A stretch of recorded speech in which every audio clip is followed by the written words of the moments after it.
Hello, hello, heathens. Welcome back to the channel if you are a regular. If you are fresh meat, kindly sit in the front so that we can all judge you accordingly. You know how it goes around here, so just come on in, buckle up, and let's get chatting. So today, my nasties, we will be discussing the topic of AI. Specifically, my thoughts and opinions on where I stand in all of this, in these muddy waters, in this cesspit, because we all know it's been a hot topic in the art community for a while now, a couple years, and it's just, the debate is getting even crazier, hotter, wilder, and just, it's gross. Before I dive in, allow me a quick moment to simply thank you for watching, and a big thank you to my Patreon patrons for making this video possible. The sketch that you see while I'm talking is a Patreon exclusive piece. I created it for my Patreon patrons as coloring line art. So they have it available to download and color. If you are a patron and you have it, download it and color along with me. Yeah? Now, enjoy. If you are not a Patreon patron, of course, this video is up for you to watch regardless. You just don't have the coloring page, but I hope that you enjoy watching the artwork. All right, so just sit back, enjoy the sketch and the conversation, and let me know your thoughts down below if you have any. We're just going to have a nice little friendly, keep it amicable, a nice little chit-chat. All right, so let's get into it. I have to be honest, I don't really give a damn about this topic. Karla, so why are you discussing it? Okay, well, I do care, but not much beyond surface level. I'm not invested. I don't research too much. It's not on the forefront of my mind. As a matter of fact, I have a little list here. You hear my little list of bullet notes of things that I would like to discuss, but we're just not going to dive too far into the trenches today. It's just, again, I just don't care, and I don't think it's that big of a deal, and we'll get into why. I have sundry reasons why I do not keep up with other creatives, creative communities, artists, whatever, just under that umbrella. I tend to not follow people online for sundry reasons, but one of them being reasons exactly like this one. Brouhaha over nothing. I feel as though conversations, debates, and the like, they tend to rise up. There's an ebb and flow, and every once in a while, the art community is hit with some sort of controversy, some sort of hot topic, and then everybody becomes entangled in it, and it just contributes to that online social media noise that I simply have no interest of being a part in. So that's one reason why I like to isolate myself in my little hermit cave and just do my thing. But I will pop my head out every once in a while just to give my opinion and my thoughts in the event that anyone is interested, and in the event that somebody out there would like to listen to a voice of reason as opposed to being a hothead online, because we all know how toxic that is. We hate it. At least I hate it. And hopefully some of you hate that sort of behavior as well. Life is just too short to spend it lamenting the onslaught of technology. And that's what the core of this AI debate is. Everyone is worried about the encroachment of technology on our lives, and especially on creatives. But I have news for you all. The machines are not coming, baby. They have been here. They've been here for a long time. Since you were born, our lives have been affected by some sort of machine automation. Yes, now it is beginning to encroach on creativity, and there are major ethical issues involved in that. And as AI continues to advance, there are going to be areas in which the ethical debate is going to become more and more prominent. It's already beginning.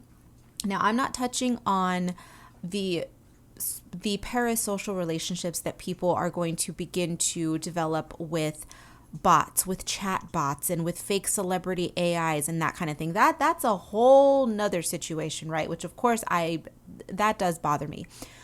But in terms of art, AI generation, I could not possibly care less. I consider most of the complaints out there, not all, there are valid points and complaints out there, but I consider most complaints that artists are tossing around about AI akin to, for instance, a vegan who lives in a city and drives a gas-guzzling car and maybe wears patent leather shoes. Listen, you vegan out there, that particular type of vegan, we all know the kind, right? Baby, you may not consume the flesh of animals, but your lifestyle is still harming them and the planet as a whole. Unless you live in a tree house, unless you grow your own food, unless you grow your own cotton with which you create your clothing, your dye-free, plastic-free clothing, you are also contributing to the problem. Maybe it helps you sleep better at night knowing that you directly did not go outside and slaughter a chicken, but when you take a look at your lifestyle as a whole, you cannot preach to anyone else, again, if you are living in a house that you did not build yourself, if you are surrounded by man-made materials and such, because baby, plastic requires a lot of water. Who lives in water? Dolphins, fish. You're destroying them no matter how you slice it, okay? So get off your high horse. Cry me a river. Cry me and my vintage leather coats and antique fur shawls a river. We are causing an equal amount of damage. I would argue probably I am causing even less damage. Why? Because I do not overconsume. I do not purchase a brand new phone every year. I don't own a TV. I don't contribute to all of that extraneous. I don't even have a dishwasher, you all. I live far more simply than most people do in 2023. Therefore, I would say I'm probably nicer to the planet than some of these high horse vegans. Tale for another day. I'm just trying to give you an idea of how I feel some of these artists are behaving. It's this grandiose, self-important bullshit that I can't stand, especially on the topic of AI. Artists who complain about AI, and here I'm going to paint the picture in an even clearer way. Artists who complain about AI are, well, at least the ones who sit around and quote unquote watercolor and quote unquote oil paint on their iPads. They are only a few notches of integrity above the AI prompt writers. Unless an artist is an fully analog and fully traditional, meaning that they are milling their own paint pigments, making their own brushes, and stretching their own canvases, frankly, these complainers have no leg to stand on, or at least they do, but it's a flimsy one. Now, this is not my coming to the defense of AI. I know this may seem as though I am, but notice that I use the term prompt writer as opposed to artist, because I am steadfast in my belief that AI users are not in any way, shape, or form artists. But it is that damn mudslinging that I cannot stomach from either side of the aisle, right? It's that whole like vegan versus non-vegan, traditional art versus digital, AI versus everyone else. I can't stand it. There is nuance to every position, but certain things cannot be denied. Okay, I'm going to go back to the vegan thing. Apologies if I have any vegans out there who are getting offended by this, but if you are a vegan who is self-aware and understands what I'm saying, you're not going to care. It's those crazy psycho weirdos who are like, I'm vegan and I'm better than you, while wearing those damn patent leather pants and driving a car that is fueled by gasoline, right? Those people. Those are the same type of people, just like these artists who are over here pretending to be better than everyone else when their watercolors are all digital. It's like, just, all of you, sit down, simmer down, shut up, reevaluate your life. Now, the number one lament regarding AI art typically goes a little something like this. And I'm quoting here, generalization, but it's still a quote. AI is stealing my clients. I have no paying gigs anymore. And the clients who do want to pay me pennies. Ugh, it's all AI's fault. It's everyone else's fault. Now ask yourself this, if you are one of these people. Do you want clients who do not recognize your worth and your unique skill set. Many of these crybabies are incorrigible in their beliefs because they want to give someone an excuse, or they want to put the blame on the world at large for them being in a pit of despair, when really the pit of despair is their own doing. They're stewing in it and they enjoy it. They just want an easy way out. Oh, FAI. Everyone now is opening AI shops on Etsy and stealing all of my clients. No, they're not. Think about it this way. Is it because your clients, I'll go back to what I said a second ago. Why would you be crying over losing clients who are willing to pay $2 for something, as opposed to having clients who value you as an artist and are willing to pay you? So basically what you're saying is that you value yourself so little that you are upset that cheap ass clients who have no respect for you are going away. See, the larger issue here is your lack of self-esteem, your lack of self-worth. That's the core of the issue. It's not AI, is it? Do you want clients who want cheap, mass-produced work? Because that's what you're losing, right? You don't want them anyway. Now, maybe I'm just speaking for myself here, but I value my supporters. I value I don't really have clients. I don't take on commissioned work any longer, but I value my community a lot. Now, I'm not highly interactive. You guys know I tend to be one of those insular, hermity type of creatives, but I would think if you've been here for a while, you understand how much I truly appreciate all of you being here. And I value you. And the reason that I appreciate and value you so much is because it's reciprocal. You appreciate the messes that I make, and you appreciate that I'm imperfect. You appreciate that I am true to myself and I do not alter my mode of thinking, my mode of working. I am me. You accept it. You get it. You drive with it. And we all have a good old time, right? I don't want I don't want people here who are just looking for, a cheap thrill. That's not what I'm here for. Now, is AI oversaturating the market? Yes, absolutely. At least at the moment, it very definitely is, because she's the new girl on the scene, right? And there are, of course, inevitably going to be the vipers who come out when the new girl shows up. The vipers, what's the term I'm looking for? They squirm, they slither on by, because they are ready to capitalize on the people who are hoping to learn AI. The new girl is AI. People want to learn AI. Here come the vipers to swoop in and take advantage of the people who want to learn. The people who want to learn AI are the ones who are looking to earn a quick buck. They're the ones who are willing to churn out quick artwork to earn pennies off of it. They are the ones who want to earn $100 by selling 1,000 art prints, as opposed to making $1,000 selling 100 prints. Do you understand the mentality there? Okay. Now, the best AI platforms that are out there, because there are many that are springing up everywhere, right? They're simply out there. They're creating them to generate ad revenue and to collect your data. If there's an AI platform out there that says, hey, I'm totally free, download me, just give me your email address. They are looking to data mine. They are looking to collect your information to sell it, right? Now, those are the cheap AI programs. They're in apps. And there are other ones that are a little bit more, I use this term loosely, but there are others out there that are more legit. They're more legit AI platforms, and those charge monthly fees.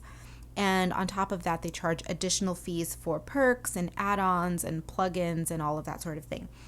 Now, you may have noticed a plethora of these AI Etsy shop coaches and AI Etsy shop how-tos and blah, blah, blah, blah, blah. All of these courses have been springing up online and in blogs, on YouTube within the past year or two. There's just been so many of these new coaches coming up. Now, the reality is, these are the vipers. These are the people who are preying on the lazy and the vulnerable. Each one of them is going to sell you a course on how to open a profitable business, or they're going to sell you that ebook or the course for $15, $30, $50. The masses are going to spend their time and money researching these courses, taking these courses, blah, blah, blah, blah, blah. And they're going to open up these online stores and Etsy shop fronts only to realize that they wasted 3, 6, 12 months of their life churning out this artwork, opening a shop, only to collect dust while listening to a symphony of crickets. It would have been all for nothing. They got their hopes up, they wasted their time and their money because they fell for the snake oil salesman. Instead of actually developing a skill, they wanted the easy way out. So while I feel bad for these people, I also kind of just sit back and laugh and go, it's your fault for being a lazy scammer. The way I describe this scenario, if you will allow me to paint you a picture, you know, Karla loves to paint her pictures for you. This is how I just explain scenarios. Think of the wild, wild west. Just travel back with me. Come on, let's get in my little time machine here. We're going to go back to the gold rush days. There was a rush of prospectors rushing out to the west, right? They wanted to come out here, plant their butt next to a river and gold mine and strike it rich. They were going to make their millions in a weekend of panning gold, right? Well, if you look at the statistics, and I'm not going to get historical on you, I'll spare you that detail. But if you look at the statistics, the number of people who came out here versus the number of people who left successful, it's abysmal. The smart people were the vipers in this instance. Who were the vipers back during the gold rush? The saloon owners and the brothel madams. Not the bartenders, not the prostitutes. The saloon owners and the madams. All of these poor unfortunate souls coming out here trying to strike it rich, you know, that get rich quick scheme. Most of them failed, but those who made it were the ones smart enough to play the game. And that is what is happening with AI. AI is selling a fantasy, right? They're selling the fantasy. They are the saloon owners and madams of the digital creative space right now. They are selling you the dream of, I'm going to make you feel good. You're going to come out here. You're going to get rich. You're going to get a girl and some beer and you're going to be wealthy and it's going to be fabulous. They're selling the illusion knowing full well that you are probably going to fail. And that's just the reality of it. But Karla, AI is so perfectly rendered and beautiful when it's executed well. I can never paint or draw or, insert art of your choosing here, but I will never be able to be as perfect as AI. How am I ever going to compete in this world of AI? Okay. Again, the bigger problem here is that you are willing, and I'm speaking not necessarily to you, but to the people who have that lament, okay? But I could never compete, those. I'm speaking to those people. The bigger problem is that you are unwilling to put in the time to grow your skill. That or you are wanting to mold your skill set around what the masses consider to be conventionally, aesthetically pleasing. I hate to break it to you, but if you are trying to mold yourself around what society wants, are you really an artist? I wouldn't consider you one. That's not to say that you are not creative, but you are definitely not amongst the artists who are innovators, the artists who are truly passionate about exploring the fringes. Our jobs as artists, as creatives, and I'm talking about singers, songwriters, writers, etc. Our jobs are to entertain and to inspire, not just to make stuff. There are commercial artists out there. I'll give you an example, say graphic designers, right? Because I spent many years and I still am a graphic designer designing, cereal boxes or shoe boxes or packaging for home goods and things of that nature. Those products are useful and they have to appeal to a certain demographic. So you're designing within constraints. I get that. Your society's kind of dictating to you what it is that you're making. And I get that. That's not to diminish these roles, but you cannot compare a commercial artist. And me, having been one for many years, I can say this. I'm not pretending that I'm better than anyone else because I appreciate beautiful packaging. Are you kidding me?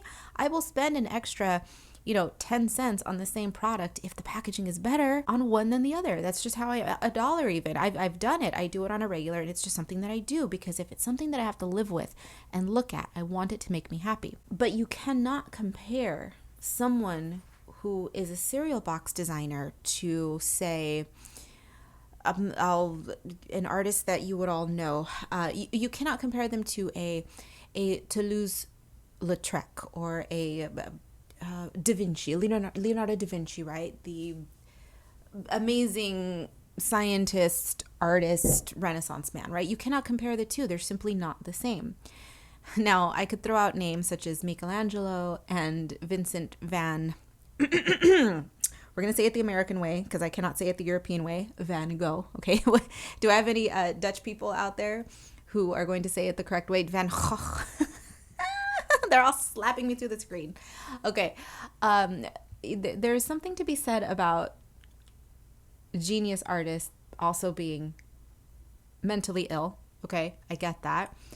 So we won't get into that one. Some people might be saying, well, I would rather be a mentally stable cereal box artist rather than a psychotic Michelangelo, right? And I hear you. I hear you. Again, this is a debate for another day, but I'm just painting a broad picture here that you cannot compare a graphic designer working for a corporation to a visual artist who's doing their own thing. You just can't. It's not the same thing. The thing about AI, and I'm just speaking in a lot of analogy, right? I'm trying to give you guys an idea. I'm trying to demonstrate / illustrate what I'm saying in a way that will kind of drive the idea home of how I view AI. As someone who is very familiar with wealth culture, now not because I am wealthy, do not get it twisted. I do not come from wealth. I am not wealthy, okay?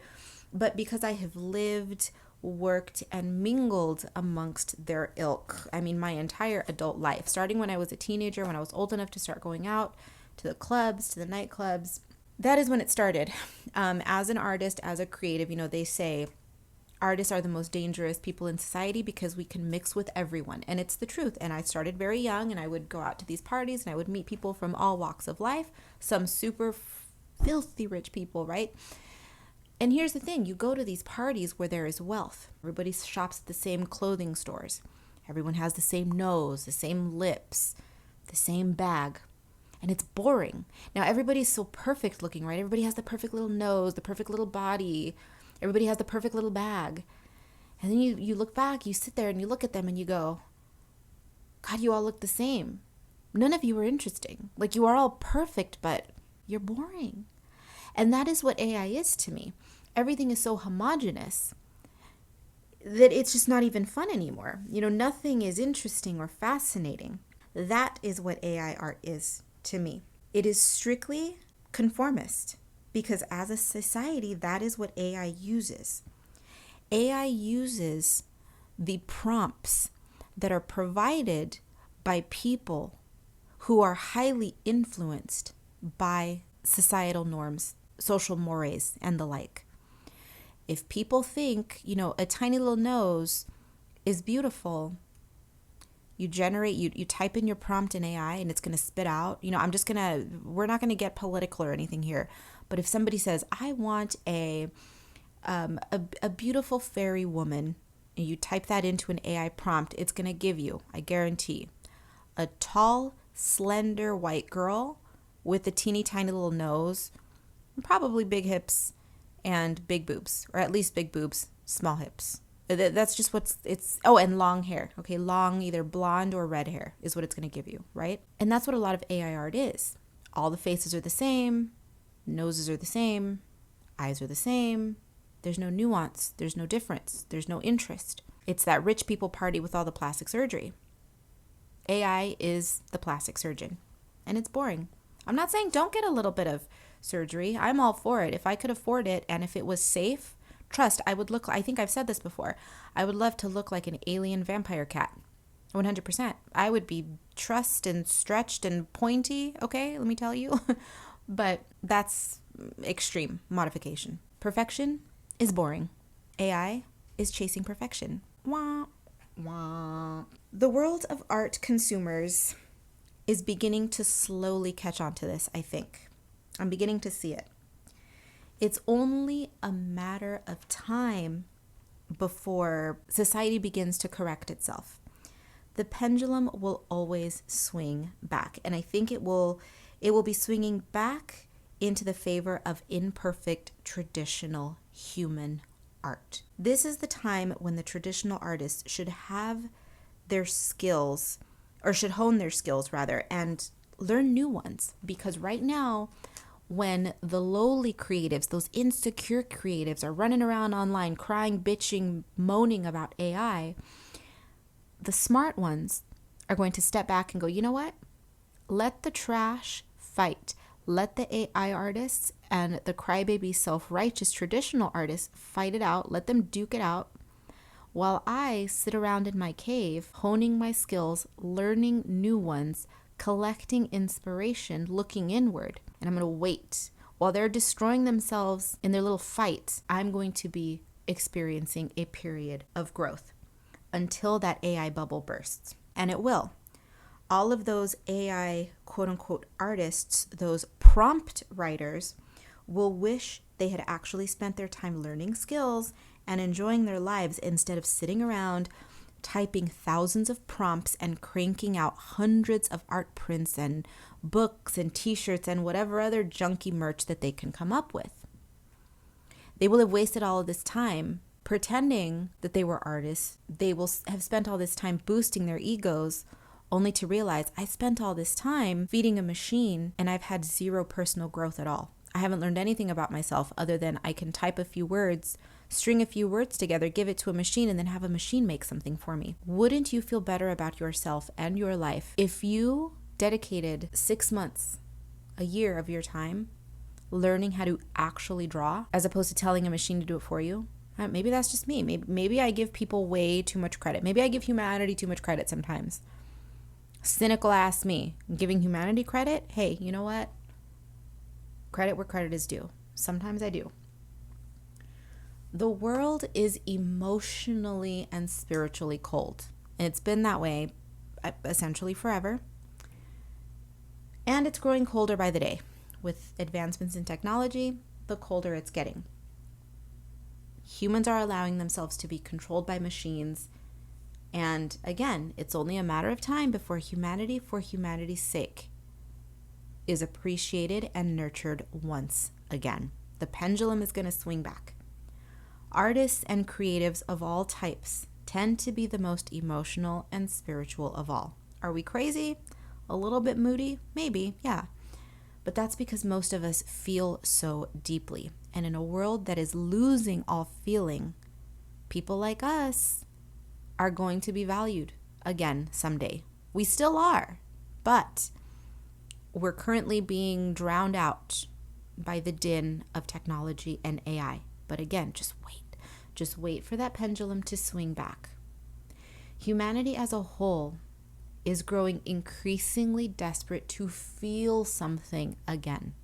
And that's where the traditional artists are going to make a resurgence. Be the thing, the creature, okay? Be that creative creature that reminds society that creation with one's own hands, with our own heart and mind, is more powerful than an algorithm and a fancy new iPhone. Did this conversation get a little, I hesitate to use the word philosophical, for I am no philosopher, but I hope that the message came across in this, because as I've said, I do not script my videos. I simply make a few little notes. Here's my little sheet of notey notes. Okay, and then I tend to veer off on tangents, but overall the message is this. Don't get involved in brouhaha. Focus on you and don't be threatened by a damn machine, because a machine does not have your hands. A machine does not have your mind. A machine does not have your ability to explore this world and gather inspiration. A machine can only copy and spit out what is put into it. Easier said than done maybe, but those of us who are wise enough to see that are the ones who are going to succeed. The rest of the crybabies who are too busy, you know, in old cartoons when you see a fight break out and it becomes this swirl of dust and trash and flailing feet and hands. Yeah, let all of those people destroy themselves. The rest of us, we'll just sit back, sip our tea, and enjoy ourselves in our creative processes. And we'll just let our supporters, our customers come to us, and we'll have a big old party. We'll have a big old party. It'll be the artists, their supporters, and the rest of the world, the rest of the crybabies and their machines down below making a mess. Sounds like a good time, right? Am I being idealistic again? Maybe. But that's part of my job as an artist. I'm supposed to be a weirdo creative idealist. I just happen to have a really big cynical streak, but in this instance, I see the light. I see the light in all of this. So do not get caught up in AI. If you are tempted by it, don't be. Because people who are not creative, and they have no creative soul. They might be making a couple bucks here and there, and they might make a couple bucks for a few months, but in the end, they will regret their decision. Don't make that mistake. By the way, if you happen upon these Etsy shops or these online stores where it says human-made art, and you realize that everything looks freakishly perfect, everything's the same color, all the faces are the same, everything just looks, perfectly and evenly rendered. Oh, but it's human-made art. No, it's not. The human typed in a prompt. That's it.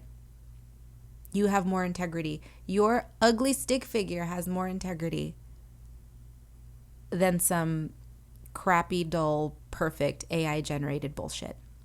End of story. There you go. That's this video. I could go on forever about it, but I won't. I'm going to go for a walk. So thank you for watching this video. It was much longer than I expected it to be. I apologize for that. Unless you enjoyed it. If you enjoyed it, hey, yay for the long chitty chat.